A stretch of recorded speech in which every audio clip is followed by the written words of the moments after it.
"I can't live without a man," said the Apache girl. The rancher let her stay. The sun hung low over the empty plains, pouring copper light across the dust. Jack Ward tightened the reins as his horse picked its way through the brittle grass. A faint shape ahead made him pull up short. Lying half buried in the red dirt was a young woman. Her clothes were torn, skin streaked with sweat and blood. Faint purple lines crossed her back like someone had struck her with a whip. Her hands were still bound with a thin strap of leather, and each shallow breath sounded like it might be her last. Jack swung down fast, boots hitting the ground with a dull thud. The heat pressed in from every side, thick and merciless. His eyes scanned the empty horizon. It could have been a trap. The Apache sometimes warned outsiders to stay clear of their business. But leaving her there meant death within hours. He crouched, fingers searching for a pulse at her throat. It was there, but so weak he almost missed it. With a low curse, he drew the knife from his belt and cut through the bindings. Then he hefted her over his shoulder. She was heavier than she looked, solid muscle under the bruises, but he lifted her onto the saddle, swung up behind, and nudged the horse forward. Red dust curled around them as they sped toward the low cabin tucked against the dry hills. Jack didn't glance back. If anyone was watching, they would know where he stood, and there'd be no turning back. He shoved through the crooked gate and pulled up at the porch. Inside, the cabin smelled of dry wood and old smoke. He spread a worn blanket by the fireplace and set her down carefully. The girl's face twitched when he dabbed water on her skin. Every swallow from the tin cup drained what little water remained in his tank, but he kept at it, washing away dust and blood. The pulse at her wrist stayed thin but steady. Jack wasn't a man who invited trouble. Since sickness had stolen his wife and 2 boys, he had lived quiet, tending cattle and soil, steering clear of town and its noise. Yet tonight he'd crossed a line, and nothing would be the same. Up close she looked older than he first thought, early 20s maybe, and built like someone raised to fight. Even half-conscious, she gave off a strength that unsettled him. The scars on her back spoke of punishment, maybe for breaking rules he didn't know. If her people learned she was under his roof, they'd call him an enemy. Outside, twilight pushed the heat aside, leaving only the wind. Jack threw more wood on the fire, sat near her, and watched shadows flicker over her face. She stirred, eyes slitting open, dark and sharp despite the haze. For a heartbeat they locked on him, wary as a wild animal. She tried to sit, but her legs buckled. "Easy," Jack said, keeping his voice low. "You're safe here." Her gaze roamed the one-room cabin, rough-hewn walls, iron stove, a rifle leaning by the door. She grabbed for a small knife, lying near the hearth, holding it with shaky hands. Jack didn't move. "If you're set on stabbing me, best make it clean," he said quietly. "But if you want to live, put that down." Sweat rolled down her face. The knife trembled. She looked at the door, then at him again. Something in his steady expression slowed her breath. At last she let the blade fall and sank back, exhausted. Jack picked up the knife and set it aside, then offered a bowl of water. "Drink. You need it more than I do." She drank slowly, eyes never leaving him, as though waiting for a trick. Jack stood, rifle in hand, and stepped out onto the porch. Moonlight washed the yard in pale silver. He sat on the top step, cigarette glowing faint in the dark, his silhouette still as stone. Inside, Samantha lay awake, listening to the wind and to the man who kept watch outside. For the first time since she'd fled across the desert, something unfamiliar pressed against the fear inside her, the quiet weight of safety. Samantha woke again to the soft scrape of boots on the floor. Morning light leaked through the shutters, painting stripes across the cabin walls. Jack was crouched near the fire, feeding it a few twigs. He glanced over his shoulder, meeting her eyes with a look that was steady but not unkind. "You made it through the night," he said. His voice was low, rough from sleep. She tried to sit, biting back a groan when her muscles pulled at the raw welts across her back. Jack moved closer but stopped halfway, careful not to crowd her. "Take it slow," he added. "You're safe here as long as you need." Samantha's fingers dug into the blanket. The heat from the hearth touched her face, reminding her how cold the desert nights could be. She searched his face for some hidden reason. Why a stranger would risk angering her tribe to save her. Why? Her voice cracked from thirst. Jack poured what little water was left into a cup and held it out. Because leaving you out there wasn't something I could live with. She drank in small sips, eyes fixed on him. When the cup was empty, she pushed herself to her feet, unsteady but determined. Jack rose with her, ready to catch her if she fell. She didn't. Outside, the prairie was waking, a sky washed in gold, the wind carrying the smell of dry grass. Jack opened the door wider so she could see. If you'd rather go, the land is open, he said quietly. But there's only sun and vultures until the next town. She hesitated, then lowered herself back onto the blanket. For now, leaving wasn't an option. The hours passed in a hush. Jack set about fixing coffee, moving with the habit of someone used to silence. Samantha watched, trying to understand the man who kept choosing not to look at her wounds. She sensed no pity in him, only a calm patience that unsettled her as much as it steadied her. By midday, she gathered strength enough to stand again. She tested her legs, each step careful. Jack kept an eye on her while mending a strap on his saddle. When she wavered, he crossed the room and steadied her with one hand. "You don't owe me," he said before she could speak. "You don't have to explain anything."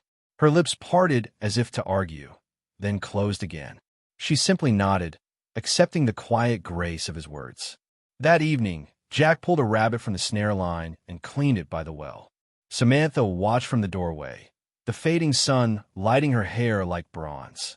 A smell of meat and smoke filled the small cabin once the stew began to simmer. When he set a bowl in front of her, she hesitated and used a kindness offered without price. "Eat," he said, sliding a spoon across the table. "You'll need your strength." Something loosened in her chest at the simple gesture. She tasted the broth, warm, earthy, alive. For the first time since the whipping, the cold inside her eased.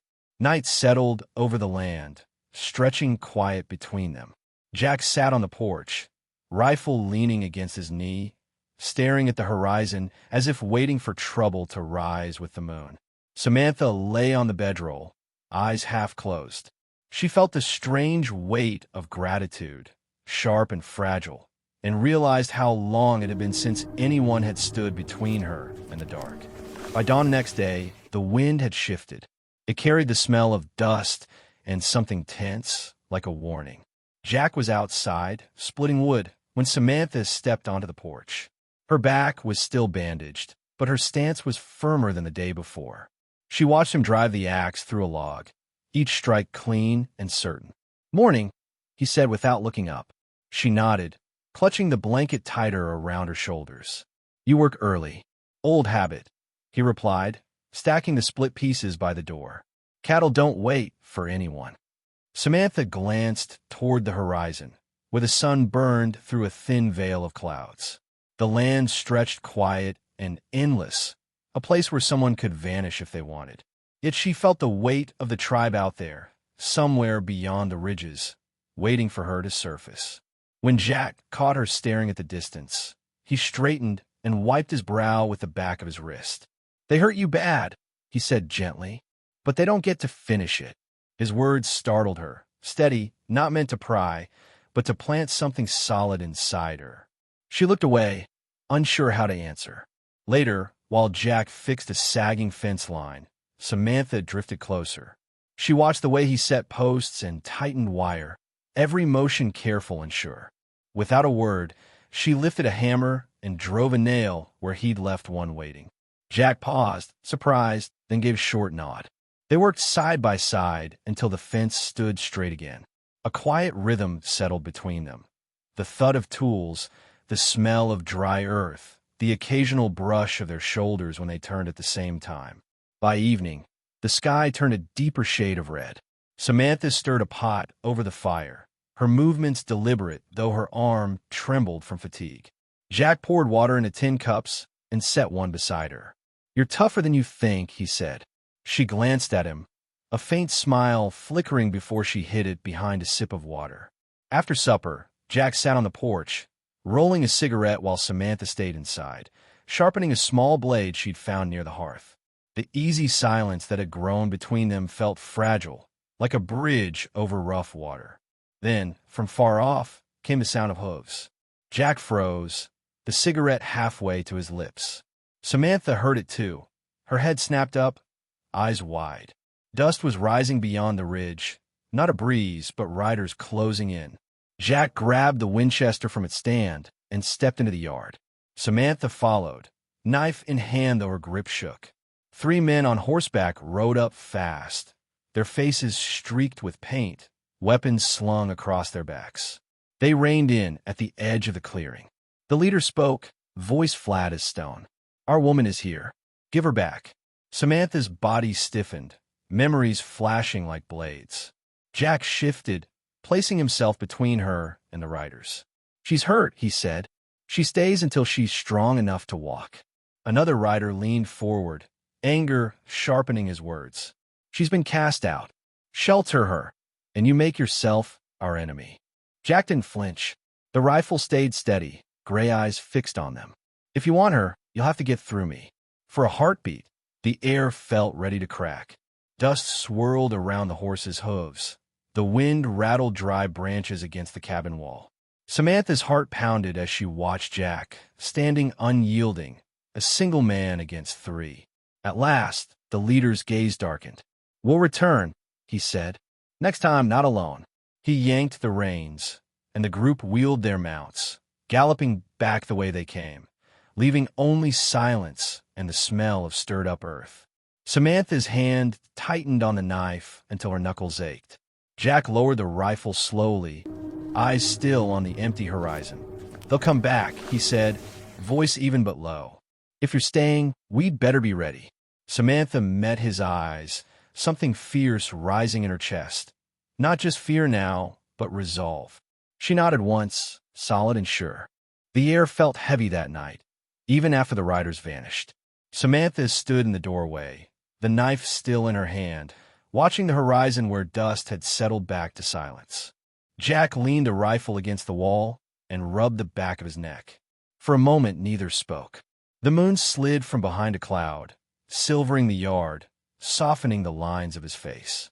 "You don't have to stay," he said at last, voice rough. "If you want to ride out before they return, I won't stop you."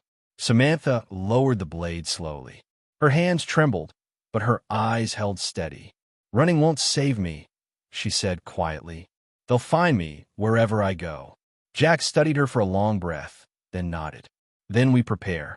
He walked to the shed and pushed open its warped door. Inside lay an old chest, a few sandbags, coils of rope, a lantern. He began pulling them out, setting them on the ground.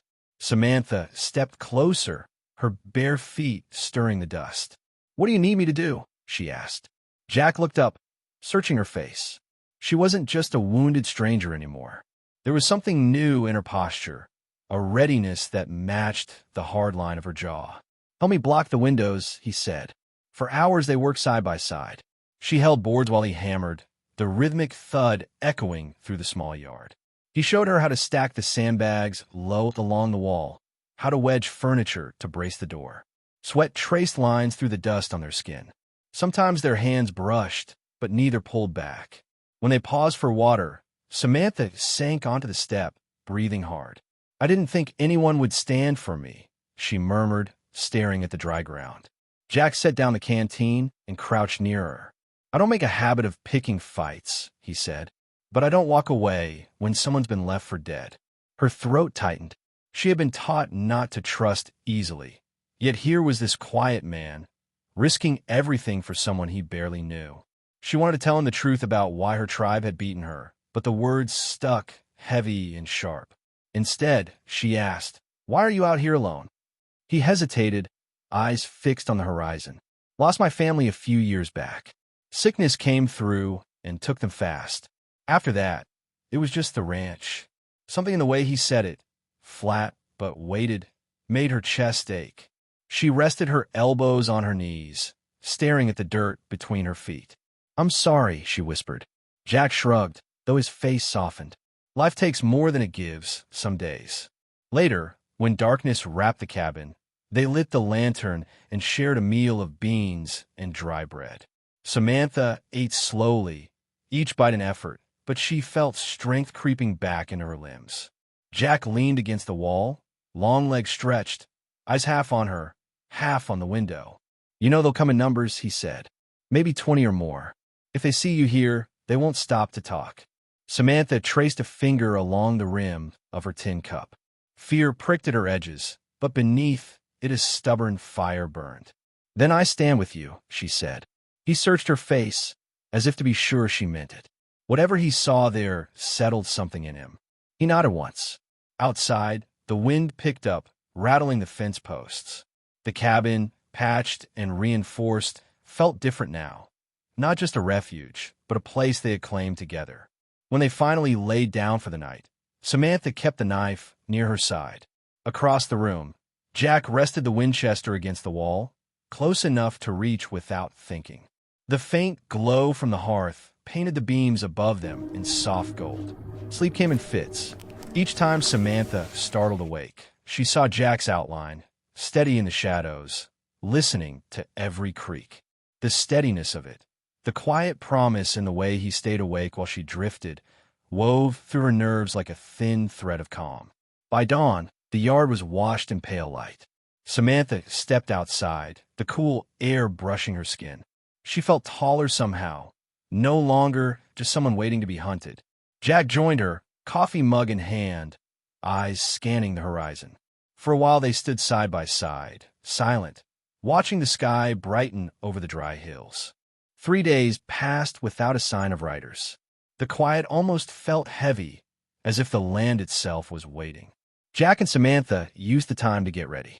They fixed the fence, checked the water tank, and made sure every round of ammunition was close at hand. Jack showed her how to load the Winchester and how to keep her hand steady. She learned fast, eyes sharp, fingers sure despite the scars across her back. When she hit a tin can from 50 paces, Jack gave a small nod. "Good," he said. "Don't aim to scare them. Aim to stay alive." At dusk, they sat by the fire outside. The air smelled of wood smoke and dry grass. Samantha poked at the flames with a stick, watching sparks jump into the dark. "I don't understand you," she said after a while. Jack raised an eyebrow. "How so? You could have left me," she said. "You knew trouble would follow." He looked at the fire, jaw tight. "I've seen enough people left behind," he said simply. Didn't want to watch it happen again. Something in his voice made her chest ache. She wanted to ask more, but he stood, brushing dust from his jeans. "Come on," he said gently. "Time to get some sleep." That night, Samantha dreamed of running through the desert, chased by shadows. She woke before dawn, heart racing, and found Jack already outside. He was tightening the cinch on his saddle, face pale in the first light. "Trouble?" she asked, stepping onto the porch. He tipped his head toward the far ridge. A dark line was moving through the haze. Riders, many more than before. "They're coming," Jack said. His voice was calm, but his hand rested on the rifle slung over his shoulder. Samantha felt her stomach twist, but her feet stayed planted. "What do we do?" "We hold," Jack answered. "Stay low inside until I call." The riders swept in fast, 20 or more, circling the yard. Dust rose around their horses, turning the air thick and hot. At their center was an older man with silver hair and a cloak made from deer hide. His face was carved with deep lines, eyes sharp as knives. He raised a hand, and the circle stilled. "Bring her out," he called. Samantha stepped forward before Jack could speak. Her knees trembled, but she didn't hide behind him. She stood at his side, head high. "I'm here," she said, voice steady though her heart hammered. The old man studied her for a long moment. "You were cast out," he said.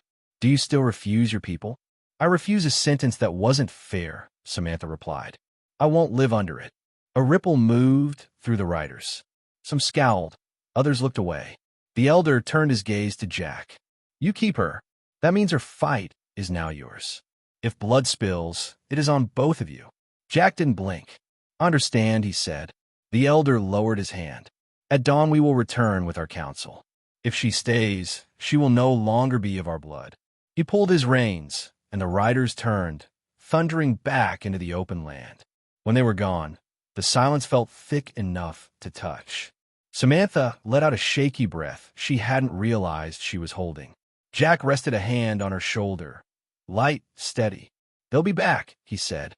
"We'll face whatever comes." She looked at him, and for the first time since he found her in the dirt, she didn't feel alone. That night, the cabin felt smaller than ever. The lantern threw a soft circle of light, catching the rough boards they had nailed over the windows. Outside, the prairie was quiet except for a restless wind. Samantha sat on the floor near the hearth, wrapping a strip of clean cloth around her shoulder. Her hands were steadier than they had been the first time she dressed the wounds. Jack leaned against the table, watching her work. "They'll bring everyone at dawn," he said, voice low. "I know," she replied, tying a knot. He studied her face, strong jaw, eyes that had learned to hide pain. "You don't have to stand there tomorrow," he said gently. "If you take one of the horses and ride out tonight, you could be over the ridge before they arrive." She shook her head. "Running is how I stayed alive. But it isn't living." Jack didn't press her. He sat down across from her, close enough that the warmth from the fire reached both of them. For a while, they just listened to the logs crackle. "I never told you why they turned on me," Samantha said at last. "They called it punishment for breaking law, but the truth is, I couldn't give them what they wanted. Children." She stared at the floorboards. "They said a woman with no sons has no place. I tried to prove them wrong, but every season I was still empty." Her words hung between them, heavy and raw. Jack's hands curled into fists on his knees. "That wasn't your fault," he said quietly. "They thought it was." She looked up, meeting his eyes. "When they tied me to the post, I thought maybe I really deserved it." Jack reached out, hesitated, then set a hand over hers. "Nobody deserves that." The touch was simple, steady. It made something inside her loosen, a knot she hadn't known she carried. They stayed like that until the fire burned low. Outside, the moon slid higher, laying silver over the yard. Jack stood and grabbed his coat. "I'll keep watch," he said. Samantha rose too. "I can help." "Not tonight," he answered, a faint smile in his tired eyes. "Get some rest. Tomorrow we'll ask enough of you." She lay down, though sleep was slow to come. Every time the wind rattled the door, she thought of hooves. When she finally drifted off, she dreamed of rain falling on a dry plain, washing everything clean. At first light, Jack was already outside. He had set up a low barricade of barrels and sandbags, the rifle resting across it. Samantha joined him, hair pulled back, a spear from the shed in her hands. They didn't speak. They only watched the horizon where a faint haze was building. Soon shapes formed in the morning glare. Riders, many of them, moving in a long curve toward the ranch. Jack breathed out slowly. "Stay close," he said. As the group came to a halt, Samantha saw the council for the first time. Older women with gray streaks in their braids, faces calm but sharp, and the same silver-haired elder who had spoken before. He guided his horse forward until he was just beyond the fence. "Samantha Gray," one of the women called, her voice clear in the still air. "Today you must choose. Return and face judgment, or remain and be cut from the bloodline." Samantha stepped closer to the fence, spear steady though her palms sweated. She met the woman's gaze. "I choose my own life," she said. "I will not go back to chains." A murmur ran through the gathered riders. Some shifted uneasily, others glared. The elder looked at Jack. "If she stays, her path is bound to yours. Her mistakes will become your burden." Jack answered without hesitation. "Then it's mine." The old man gave a slow nod. "So be it." He lifted a hand, and the warriors parted, clearing a way back into the hills. As they left, the wind lifted, carrying dust and the faint thud of hooves until the sound was gone. Samantha let the spear drop a little. Her breath shook, but her eyes were bright, alive in a way Jack hadn't seen before. He rested a hand at the small of her back, guiding her toward the cabin. "It's over," he said, though he knew it wasn't quite true. "It's beginning," she replied softly. When the last rider disappeared over the ridge, quiet rushed back to the valley. Samantha and Jack stood for a long time, watching the horizon as if the dust might rise again. Only when a morning breeze cooled their faces did they finally breathe. Inside the cabin, Jack set the rifle on its pegs and poured coffee into 2 tin cups. He handed one to her. Their fingers brushed, and for once neither pulled away. "You did well," he said. Samantha sat at the small table, holding the warm cup between her hands. "I was shaking so hard I thought they could see it," she admitted. He smiled faintly. "Fear doesn't mean weakness. It just means you've got something worth standing for." Her eyes softened. "No one ever told me that." They ate a quiet breakfast, beans left from the night before and a heel of bread. When they finished, Jack pushed his chair back. "We got work to do. That storm last week tore half the corral. If we want the herd to stay put, we'd better fix it before dusk." The hours that followed were steady and full. Samantha carried posts while Jack dug holes with a worn spade. They worked in rhythm, pausing only to drink from the canteen. Now and then she caught him studying her, as though he was still surprised she had stayed. By noon the sky shifted, clouds gathered, thick and gray. A cool scent rose from the earth, rain on the way. Samantha stopped to watch the sky. Drops began to fall, soft at first, then harder, soaking her hair and shirt. She laughed quietly, almost in disbelief.